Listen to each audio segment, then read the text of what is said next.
Hi, I'm Ted Price, founder and CEO of Insomniac Games, and I'm here with some tips and tricks for Fuse.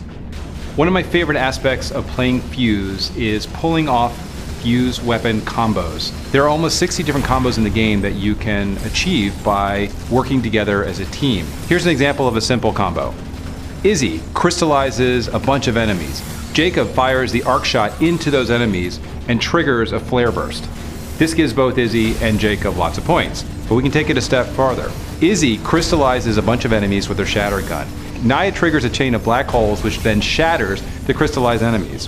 What this does is create the vaporize bonus for both Izzy and Naya.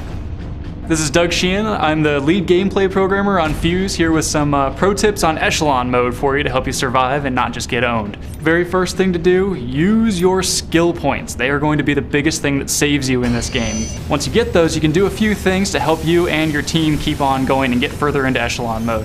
First one with Dalton, use both your shields. You have a drop shield and the mag shield to use, and you can set up shield forts to really help your team out. So then there's Jacob. Use the map to your advantage. He's got a trap function for a reason. You can drag enemies, they'll chase you around a lot more in Echelon mode than they do in campaign. So find choke points, set up those traps, and when you get enemies that come in, pop that explosion and just let all those guys melt. It'll really help you out with taking down groups of guys all at once rather than having to sit there and let them fire at you.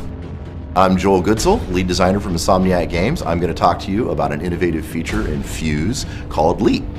The Leap feature is the ability for you as a player to jump into any character that's not being played by another human at any point you want.